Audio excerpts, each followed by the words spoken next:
All right, stock market, weekly cycle analysis. Well, that's the intermediate analysis. And there's some important information that I have to tell you first about our style of analysis. The askSlim analytical style is comprised of a combination of components: multiple time frame cyclical analysis, momentum analysis, support resistance analysis, proprietary indicator market condition analysis, and our projections that we do are in ranges of time and price, not specific, but in ranges. askSlim analysis is agnostic. We're mechanical. We will be bullish or bearish depending on what the information says. It is probabilistic, therefore, and flexible. It will change with the data, and a lot of people are not comfortable with that and used to it because it differs from the analysis, which is static and inflexible from other sites, and they stick with analysis that may be incorrect for long periods of time. We do not do that. Our analysis does change based on the highest probabilities, what we see all of the time. We do not offer specific trade recommendations. We share our ideas. Apply our work to your own analysis to take trade ownership. In other words, you do a trade, you're responsible for it, and it's best for you to take ownership of the trade. Then you're not waiting for somebody else to tell you what to do, and you learn a ton and protect yourself. Our information, of course, is education and entertainment only, and may be incorrect. Always be sure your trading size is appropriate to your experience level, risk tolerance, account size, personality, and more. And before trading, be sure to consult your own advisor and your own trading plan. askSlim is not responsible for your trading investment results, whether it be positive or negative. That's all up to you. All right, this is the stock market analysis, but we're going to look at some important correlations first. You will notice that what's happened recently is that the stock market is reflective of the actions in the stock market is reflective of what's happening in the interest rate market. And that's also affecting other markets. And I want to show you some important correlations here along with the stock market when you are deciding what you want to do in the market. Then you can look at these other correlations and get a good sense for how your probabilities may be high or maybe lower. Let's take a look first at the bond market, because the bond market has been affecting the stock market. You saw when the 30-year auction came out, terrible last week, the stock market fell, and it fell really hard as the bond market fell and yields went up. Here is the cyclical analysis on the 10-year treasuries. Now on the bottom here are cycle brackets. For those of you that are new, these are not the cycles. These are just simply give us a guide for the energetic movement in the market. The smaller one right over here is a minor cycle, as we call it.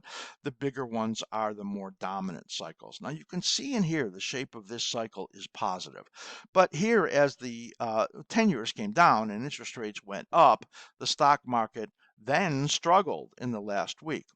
Look at the timing in here that you can see. This is the time frame that the low is expected in the bond market, or the peak in the yield market, coming sometime around this mid-March period.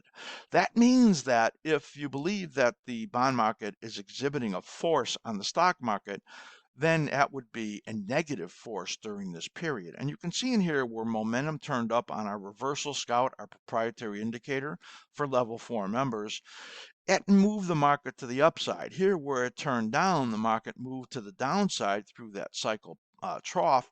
Here you could see in this last week, it's turned down again. So there is likely to be negative pressure coming on the stock market from the bond market. Now, how do we extrapolate that into yields, where here we had talked about the stock market moving to the downside based on yield on the bond market. Here's where yields are pointing to the upside. Now, we had talked about when yields were down over here in the 3.3 area that we thought yields were going to rebound, and they would rebound up here to 3.7, maybe 3.8. And you can see we're already getting that upside move with yields today up 5 basis points. So this is the weekly right here, of course, and we're looking at intermediate patterns.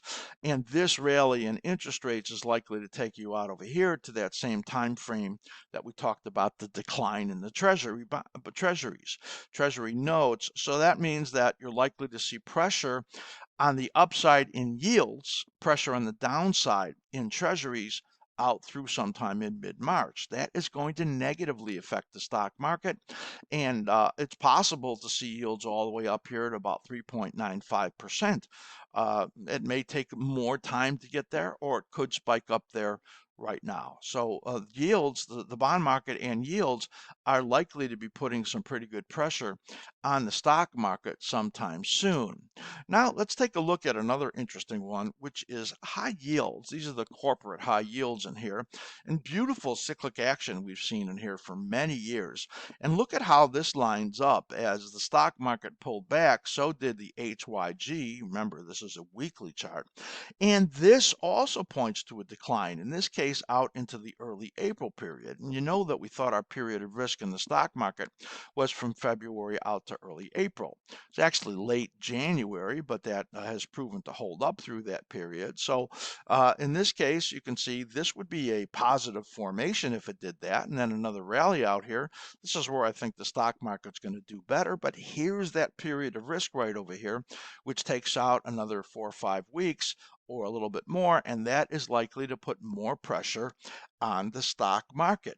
Let's look at the dollar. The dollar has been, of course, in very bad shape, and that has finally started to pick up, and the dollar has been moving very much inverse to the stock market, and this negative momentum, which turned down right over here and signaled this decline through this period, now it is getting a slight upturn here. We could see the dollar moving all the way up here through this March period to about the 106 number. And if this happens, that's going to be money moving into safety, and money moving into the somewhere where they get higher yields, like our yields are anticipated to go up here in the United States.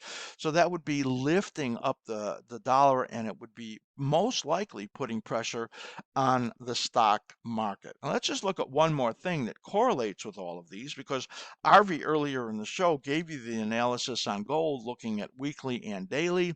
And here you could see as gold turned down from that resistance area at that 78.6%, it is now projected to decline somewhere out here, yes, to mid-March. And remember that these things have moved with interest rates and with the stock market. That would then take you into this buy zone over here, but that may be under the 1840 area, but that would put pressure on the downside in gold.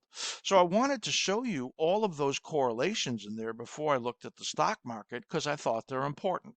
That information is suggestive that the stock market could be on the downside out into that period that correlates with these, which is mid-March to as far as early April. So now let's move over from that gold market over to SPX as we look at the weekly chart.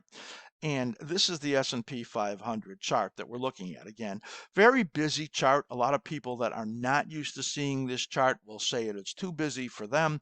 I had somebody write me the other day, and he says, I'm leaving because these are nothing but chicken scratches. Of course, some people do that because they don't take the time to learn this very fascinating and fantastic style of analysis. And here what we're looking at are things that correlate to everything I just showed you. This declining nesting, as we call it here, on the minor and dominant cycle comes to an ideal low. Remember, we never talk about specific prices. We talk about range of time, which essentially in here is right around end of February through early April, right in here, where the troughs would come in here. That says that there will likely be a sell-off. Now, our short-term analysis, which I'm not showing today, is suggestive of another rally, and that's why you see these higher levels up over here, as there is a potential rally that would begin momentarily any day in here that could take the market and should take the market above that 41.95 area. That's what we expect. We will learn a lot for how much of a rally comes in here over these next 1 or 2 weeks, and then we'll see how much it turns down after that. Our anticipation is that it will follow the highest probability, which is the black one right over there, the wider black one up to into the maybe 4230, 4240 area. That's the highest probability, and then turn down, and then come down over here into the low 3900s. It could fall as low here as 3842. Depending really how high it gets over here, we'll learn some information from that. But this top one over here, this green line, that's the lowest probability of it getting up to that level. And if it takes the shorter track and doesn't really take out that high and then starts to move down, then the probabilities are that it'll come down to this level or even lower and become more severe. So right now we're looking for a couple of weeks on the upside in the stock market, a rebound from the pullback it's had, and somewhat of a positive formation over the last week or so. And then a failure after that. And you can see these correlations with the markets I showed you previously, the treasuries, the treasury yields, the high yields, high yield corporates, the dollar and gold, all of them pointing to this important time period over here into mid-March, which should be the trough of a significant correction in here. And then after that, a period where the market does much better out into mid-year and maybe even into the fall for the stock market. And remember, if you saw our end of the year review of the markets, our projection is up here to about 4,300 or a little higher in the S&P 500, and what we thought would be a positive year for the stock market after calling last year a bear market year and almost nailing every move that happened in the last year. So this is the picture that I'm bringing you today, and I think it is going to turn out to be, when we look back on this some months out there, I think it's going to follow this fairly closely, and we get that correction that is due to come there. So that's it for the S&P 500. I hope that you found that fascinating, along with the correlations that I think are very important.